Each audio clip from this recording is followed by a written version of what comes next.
Hello everyone, welcome to my channel. I am Anjali Saraswat and on this channel you will find content related to UGC NET examination. तो ninth unit हम cover कर रहे हैं अभी और air pollution के अंदर भी बात चल रही है। तो आज हम पढ़ने वाले हैं green house gases. Green house gases क्या होती है, इसके क्या इफेक्ट्स होते हैं और ये इनके एनवायरनमेंट में क्या फर्क पड़ता है। तो सबसे पहले एक टर्म है हमारे पास ग्रीन हाउस इफेक्ट, इसको समझते हैं। देखिए, जो हमारी अर्थ है, हमने इसके ऊपर अलग अलग तरह की लेयर्स होती है इसके बारे में पढ़ा था। ट्रोपोस्फियर, स्ट्रेटोस्फियर, ठीक है, मीसोस्फियर। तो जो सबसे क्लोजेस्ट लेयर है अर्थ के क्लोजेस्ट, वो क्या है? ट्रोपोस्फियर, जिसमें हम लोग रहते हैं। तो ट्रोपोस्फियर का जो एनवायरनमेंट है, वो एनवायरनमेंट कुछ गैसेस की वजह से वैसा है जैसा वो अभी है। इसका क्या मतलब है कि उस रीजन में जो टेम्परेचर है वो रेगुलेट रहता है, यानी कि बहुत ज्यादा फ्लक्चुएट नहीं होता है, मेंटेन रहता है। और ऐसा कैसे पॉसिबल है? वो पॉसिबल है हमारी इन ग्रीन हाउस गैसेस की वजह से। अब इनको ग्रीन हाउस गैसेस क्यों कहा गया है? क्योंकि जिस लेयर में हम रहते हैं, यहाँ पे पेड़ पौधे उगते हैं, ठीक है, पूरा वेजिटेशन है। और वो क्यों उग पाते हैं? क्योंकि उनको वो सही टेम्परेचर मिल पा रहा है ना, टेम्परेचर मॉइस्चर उनको ऐसा मिल पा रहा है कि वो वहां पे उग पा रहे हैं, ग्रीन बना पा रहे हैं उस रीजन को। तो इसी ग्रीन वेजिटेशन को मेंटेन रखने के लिए ये गैसेस रेस्पॉन्सिबल है और इसीलिए इनको ग्रीन हाउस गैसेस का नाम दे दिया गया है। तो पहले एक बार समझते हैं ग्रीन हाउस इफेक्ट क्या होता है। It is the way in which heat is trapped close to earth's surface by greenhouse gases। यानी कि ये एक फिनोमेना है, ग्रीन हाउस इफेक्ट एक ऐसा फिनोमेना है जिसमें कि जो भी गैसेस हमारे ट्रोपोस्फेयर में, जो एनवायरनमेंट में प्रेजेंट है, वो सूर्य से आने वाले रेडिएशन को कैप्चर कर लेती हैं, ठीक है, ट्रैप कर लेती हैं, ताकि अर्थ का जो एटमॉस्फेयर है, अर्थ का जो टेम्परेचर है, वो बना रहे। अगर ये नहीं होती, अगर ये नहीं होती, ग्रीन हाउस इफेक्ट नहीं होता, तो क्या होता? अगर ये गैसेस ना होती तो सूर्य की रोशनी दिन में अर्थ पे पड़ती है, जब उजाला होता है तो उतने टाइम के लिए जो हमारी अर्थ है ये गर्म हो जाती। और रात के टाइम पे जब सूर्य की रोशनी अर्थ पे नहीं पड़ रही है, उस टाइम पे टेम्परेचर बिल्कुल ही कम हो जाता, ठंडा हो जाता बिल्कुल, ठीक है। लेकिन अगर आप देखोगे तो बहुत ज्यादा डिफरेंस नहीं रहता है दिन और रात के टेम्परेचर में। सन नहीं भी है तो इन गैसेस की वजह से टेम्परेचर मेंटेन्ड है, क्योंकि इन्होंने सन के रेडिएशन को ट्रैप कर लिया था, है ना, जिसकी वजह से टेम्परेचर बहुत ज्यादा ड्रॉप नहीं होता है रात में भी। ठीक है, तो ऐसा सोच सकते हैं, these heat trapping gases can be thought of as a blanket wrapped around earth। ठीक है, ऐसा सोचा जा सकता है कि अर्थ ने एक ब्लैंकेट ओढ़ा हुआ है और ये गैसेस उस ब्लैंकेट का काम कर रही हैं, जो कि हीट को ट्रैप करके रखती हैं, है ना, keeping the planet toastier than it would be without them. ठीक है, अगर ये नहीं होती तो प्लेनेट हमारा लो टेम्परेचर हो जाता रात में। आई होप आपको ग्रीन हाउस इफेक्ट समझ आ गया है। और ग्रीन हाउस गैसेस के नाम देख लेते हैं हम कुछ। देखिए, यहाँ पे ये जो ट्रैप करता है, इंफ्रारेड रेडिएशन को करता है। सन जो है, बहुत सारे अलग अलग radiation, UV A, UV B, ठीक है, इंफ्रारेड और अल्ट्रावायलेट रेज, बहुत सारे रेडिएशन जो है, रेडियो वेव्स, ठीक है, अलग अलग वेव्स होती हैं, अलग अलग रेडिएशन जो है सन से एमिट होते हैं। उसमें से जो इंफ्रारेड रेडिएशन है, इसके बारे में लास्ट क्वेश्चन में हम बात करेंगे, सोलर रेडिएशन का पूरा स्पेक्ट्रम जो होता है।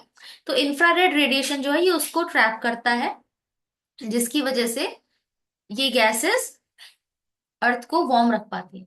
तो ग्रीन हाउस गैसेस में ये कुछ नामी गिरामी गैसेस हैं, जिसमें कि carbon dioxide CO2, nitrous oxide N2O, methane CH4, ozone O3, fluorinated gases जिसमें CFCs एंड HFCs आते हैं, इसके बारे में भी हम आने वाले वीडियोस में पढ़ेंगे, sulphur hexafluoride SF6 and water vapour. देखो, वाटर वैसे तो लिक्विड फॉर्म है, ठीक है, लिक्विड होता है H2O, लेकिन यहाँ पे वेपर की बात हो रही है। वेपर कैसा? गैसियस फॉर्म में होता है, ठीक है, तो इसलिए इसको ग्रीन हाउस गैसेस में रखा गया है। ठीक है, तो H2O इसीलिए ग्रीन हाउस गैसेस में आ जाएगा। क्योंकि मॉइस्चर को भी एक तरह से मेंटेन करने की क्षमता रखता है, मॉइस्चर और टेम्परेचर को भी कैरी कर सकता है। आगे देखते हैं क्या है। इन गैसेस की स्ट्रेंथ को मेजर करने के लिए कुछ पैमाने रखे हुए हैं। तो दो कैरेक्टरिस्टिक्स होती है इन सभी गैसेस की, जो ये बताती हैं कि ये हमारे एनवायरनमेंट के लिए कितनी हानिकारक हैं और कितनी इफेक्टिव है, कितनी पोटेंट है। तो टू कैरेक्टरिस्टिक्स क्या है वो एटमॉस्फेरिक गैसेस की, जो कि डिटरमाइन करती है इनकी स्ट्रेंथ को, है ना, ग्रीन हाउस इफेक्ट जो है इनकी वजह से कितना इफेक्टिव होगा। तो पहला जो पैरामीटर है वो है ग्लोबल वार्मिंग पोटेंशियल, इसको शॉर्ट में GWP कहते हैं, ग्लोबल वार्मिंग पोटेंशियल। और ग्लोबल वार्मिंग पोटेंशियल का क्या मतलब है कि कौन सी गैस जो है वो कितनी पोटेंट है ग्लोबल वार्मिंग करने में, है ना। ग्लोबल वार्मिंग यानी जो हमारा अर्थ है उसको वार्म रखने में कौन सी गैस कितनी पोटेंशियल है, कितनी पावरफुल है, ठीक है, which is their ability to absorb energy and radiated, यानी कि कौन सी गैस कितना रेडिएशन एब्जॉर्ब करके रख सकती है और उसको रेडिएट कर सकती है। The second is atmospheric life time. Atmospheric life time दूसरा पैरामीटर है। एटमॉस्फेरिक लाइफ टाइम का मतलब क्या है कि ये गैस एटमॉस्फेयर में कितने ईयर्स तक हीट को ट्रैप करके रख सकती है, ठीक है। It measures how long the gas stage in the atmosphere before natural process. Natural process जैसे कोई केमिकल रिएक्शन हुई जिसकी वजह से उसको रिमूव कर दिया गया, ठीक है, बट इन प्रोसेस से पहले तक का जो भी टाइम रहता है उसको यूज किया जाता है इसका एटमॉस्फेरिक लाइफ टाइम देखने के लिए। अब कुछ मेजर ग्रीन हाउस गैसेस हैं जिनके GWP और एटमॉस्फेरिक लाइफ टाइम यहाँ लिखा हुआ है। ये टेबल आप याद कर लीजिएगा क्योंकि इससे related question previous year questions में आए हैं। तो सबसे पहले तो ये गैसेस देख लीजिए, इनके केमिकल फॉर्मूला, इनके GWP है एटमॉस्फेरिक लाइफ टाइम ईयर्स में। सबसे पहले आ जाता है कार्बन डाइऑक्साइड, सबको पता है, CO2, ठीक है। अब इसका जो ग्लोबल वार्मिंग पोटेंशियल है इसको 1 माना गया है ना, बेस लाइन की तरह इसको यूज किया गया है, एक वैल्यू की तरह यूज किया गया है, एक बेस की तरह यूज किया गया है। बाकी सारे जो भी गैसेस हैं इनका ग्लोबल वार्मिंग पोटेंशियल इसके रेस्पेक्ट में निकाला गया है। इसके रेस्पेक्ट में मतलब इसको बेस मानकर, ठीक है, इसके साथ कंपेयर करके कि अगर ये 1 है तो ये 25 है, अगर ये 1 है तो ये 10,900 है, ठीक है। ऐसा ऐसा नहीं है कि एग्जैक्ट 1 है, इसको बस माना गया है। तो मान लीजिए कार्बन डाइऑक्साइड की बात हो रही है, इसका केमिकल फॉर्मूला CO2 होता है, इसका ग्लोबल वार्मिंग पोटेंशियल 1 माना गया है, ठीक है। और इसका एटमॉस्फेरिक लाइफ टाइम कितना है, 100 ईयर्स, अराउंड 100 ईयर्स, 100 प्लस भी हो सकता है, 100 से कुछ कम भी हो सकता है। तो जो कार्बन डाइऑक्साइड है इसका ग्लोबल वार्मिंग पोटेंशियल 1 माना गया है और इसका एटमॉस्फेरिक लाइफ टाइम लगभग 100 माना गया है, यानी कि ये 100 साल तक हीट को ट्रैप करके रख सकता है बिफोर केमिकल रिएक्शंस, ठीक है।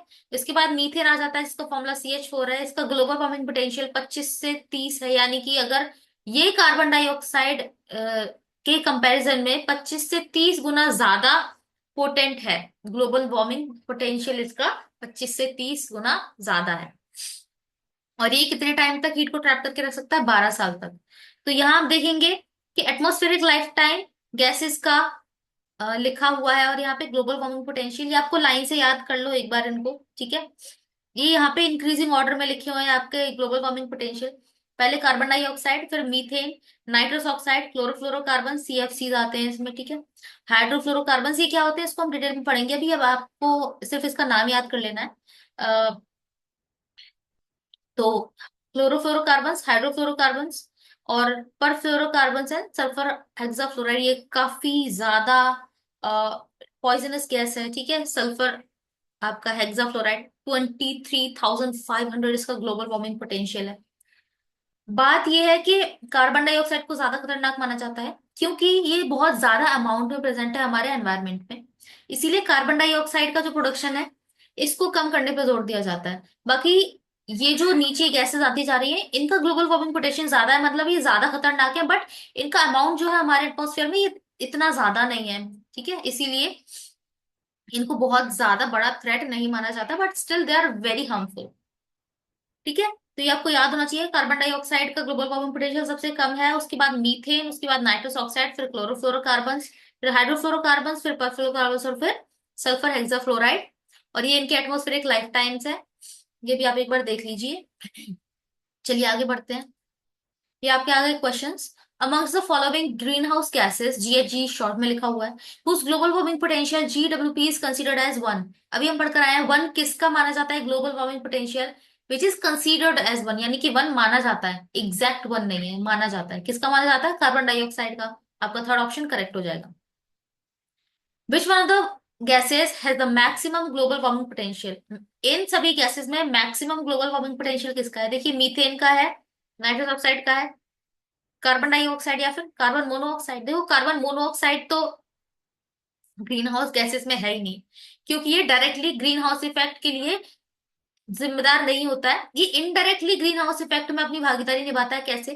क्योंकि लास्ट लेक्चर में हम पढ़कर आए हैं कि कार्बन मोनोऑक्साइड जो है, ये एटमॉस्फेरिक मीथेन का कॉन्सेंट्रेशन गड़बड़ाता है, क्योंकि इसको कार्बन डाइऑक्साइड बनानी होती है।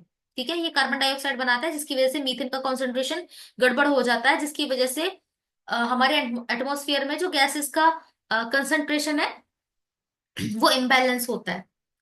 तो कार्बन डाइऑक्साइड बनाता है, और कार्बन डाइऑक्साइड जो है वो रेस्पॉन्सिबल है डायरेक्टली ग्लोबल वार्मिंग के लिए, क्योंकि वो एक ग्रीन हाउस गैस है।